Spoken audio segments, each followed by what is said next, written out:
Yo, what's up, Sasha? Oh, she heard something? What'd she hear? Oh, wait, who the fuck is that? What's they're calling on? Hey, John, there's someone behind you. Uh, can nobody fucking see this person? What the fuck? Why are they rolling like that? They have a gun? What? What the? Out of any death and Attack on Titan, Sasha seems to get the most hate.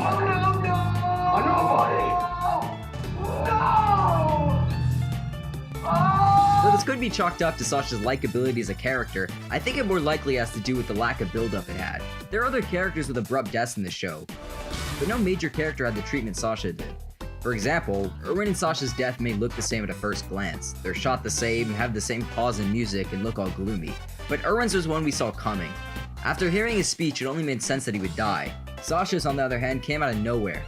The reason for Sasha's death could be explained as just shock value, but I think there's a deeper reason Isayama did this. Sasha was too based. From the first moment we see Sasha, her Sigma behavior is clear. She takes bread like a boss, does Navy SEAL runs, and is gun-loving Republican. However, there's one thing that makes Sasha based above all the rest. She's a rebel without a cause. Like in most shonen anime, every major character in Attack on Titan has motivations that come from something greater than themselves. Eren has freedom, Erwin has vengeance, Mikasa has her necrophilia fetish, etc. But why does Sasha fight? I forgot why she joined the Survey Corps, and so I looked it up online only to find that she joined to spite her dad. It seems like Sasha doesn't have a grand reason to fight like all the other characters. Why is this though? Is it just because Sasha's built different? Maybe, but to truly explain why, it's best that we look at where these motivations in other characters come from and how they take form. Well, let me pull the list up right here. Eren finds his motivation after the death of his mom and destruction by the Titans. Mikasa found hers after Eren saved her from burglars. Jean found his after Marco's... Wow, why is there so much death?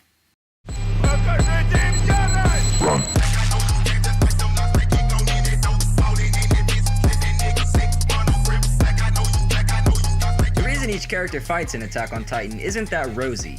Each character experiences trauma and uses their dedication to their motivations as a way to cope with that trauma. This is at least how I interpret it. I find this interpretation to make the most sense when we look at all the major conflicts in the show. For example, in Erwin's final fight, the speech he gives to his soldiers can be boiled down to, "You're gonna die, but if you give yourself up to our future comrades and fight, your death has meaning." In other words, this dedication of your heart is a way to create a sense of security, even in the face of insurmountable cruelty and suffering.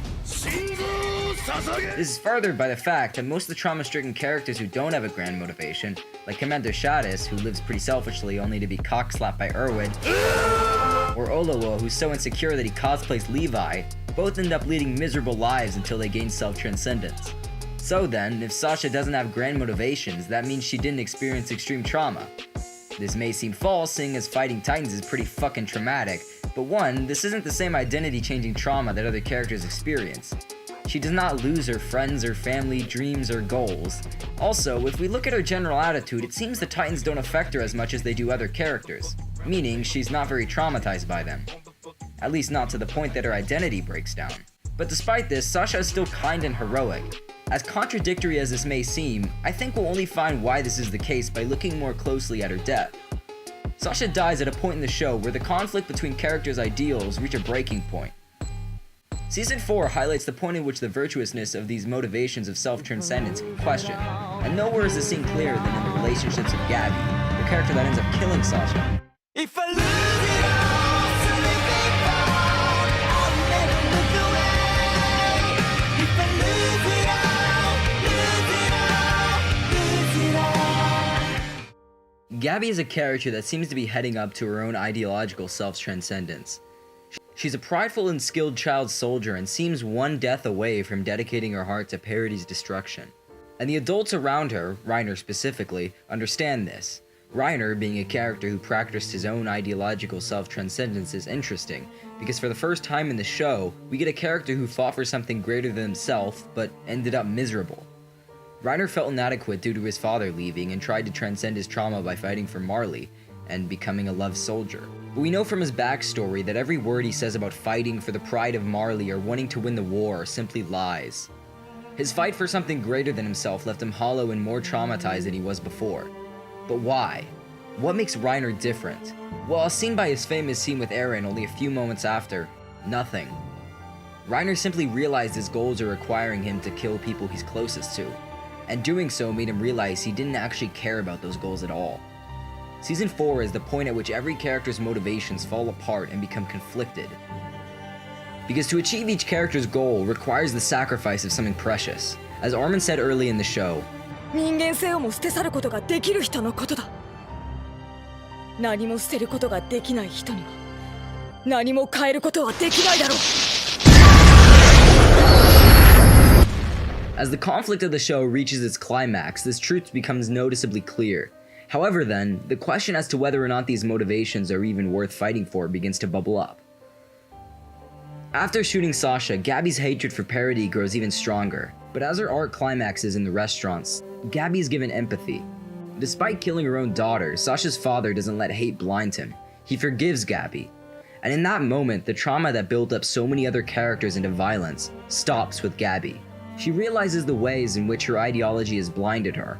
This is a luxury that Eren and many other characters didn't get to have. The ending of Attack on Titan is hated, I think, because of the misunderstanding of the show's self-transcendence and how it relates to Eren. Like Reiner, Eren becomes miserable due to his dedication to his ideals, but possibly due to his willpower as a shonen protagonist, he stands forthright in his plans. He keeps moving forward. In the scene with Ramsey, a child Eren ends up killing in the rumbling, Eren is seen distraught over the fact that he must kill all the people outside of Parody. He pushes away all his friends, understands that the people he's killing are innocent, but in service of his ideals, he still understands they must die. Eren's character arc is a deconstruction of the shonen trope of having an extremely willed character fight for their beliefs, because in doing so, Eren becomes the very thing he hated. Why then, the question is asked, did Eren stop the rumbling? There are many theories, but the one I prescribe to is that in the end, Eren finally understood the truth that was there from the very beginning. That these ideals the characters fight for are lies. The reason Reiner, Levi, Armin, or anyone else in the cast fought in the show weren't for these motivations. They were just lies to make the fight less painful. The reason each character fought was simply to protect their friends and give themselves something to live for. Sasha didn't fight for a grand motivation because she didn't need one. That little girl was saved because Sasha would have been sad if she died. The way the characters truly transcend their trauma is not through this transcendence by motivation, but by talking with one another, by empathizing and creating connections. There's a quote by Isayama where he states that Eren's character didn't feel real until he watched the anime. Because in the manga, when Eren said things like he wanted to kill all the Titans, it seemed unrealistic. But in the anime, when the voice actor said these things, you could hear the wavering in Eren's voice. He didn't really mean the things he said. From this lens, we can understand truly what Attack on Titan is about. It's about characters so deeply traumatized that they wall themselves off, and in becoming unable to connect with each other, they resort to violence that comes from a misguided self-transcendence. In a broader context, Attack on Titan states that we don't have grand reasons for living life. Life doesn't have a concrete meaning, and thus, the true reason we live is not to save the world, to fight for freedom, or anything else. It's to have fun, to make friends, to live. And Sasha realized this from the very beginning, and for that, she's super based. La la